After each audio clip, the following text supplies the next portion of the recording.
Hey everyone, and welcome back to my channel. Today I will be doing a book review over a book titled A Head Full of Ghosts by Paul Tremblay. This book is about a family who was featured on a reality television show called Possession that was about a little girl's demonic possession. The show featured a New England family, a mom, a dad, and two daughters. The eldest, the 14-year-old daughter, started to have some sort of mental breakdown.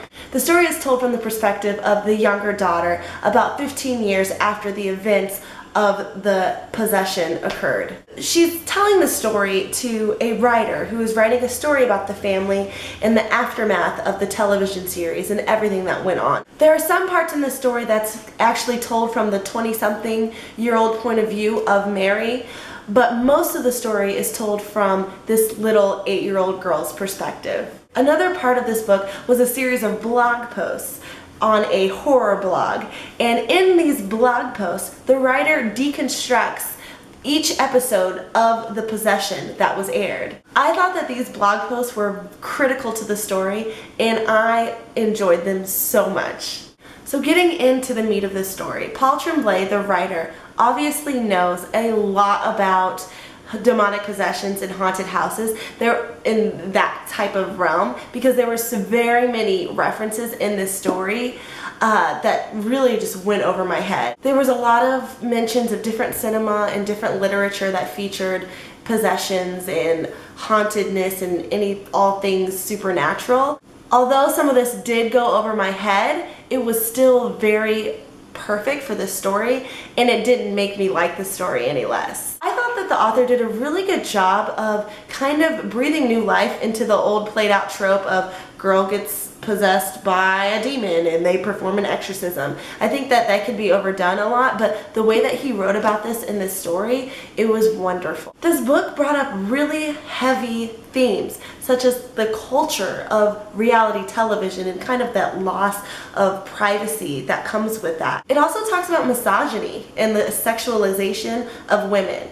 And I thought for this to be a horror thriller type book, I was really pleased to see those kind of themes being talked about. This book, without a doubt, is my favorite book of 2016 so far. I know we still have a long way to go with 2016, but this is definitely going to make my top 5. This novel is stomach churning and so visceral that I could not put it down. This book has everything in it. It has madness, possession, reality, memories, and all of that is just kind of twisted together to create this beautifully creepy and twisted, haunted plot. The ending of this book will leave you reeling.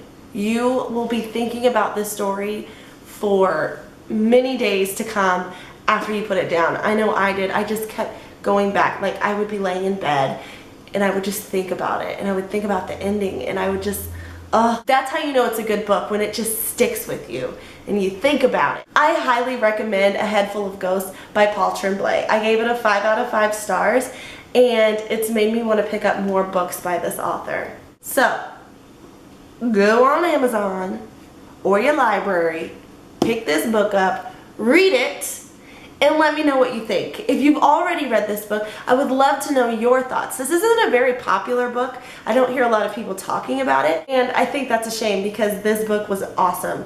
So, go get it, read it, and let me know what you think. Well, until my next video, happy reading, and I will talk to you later.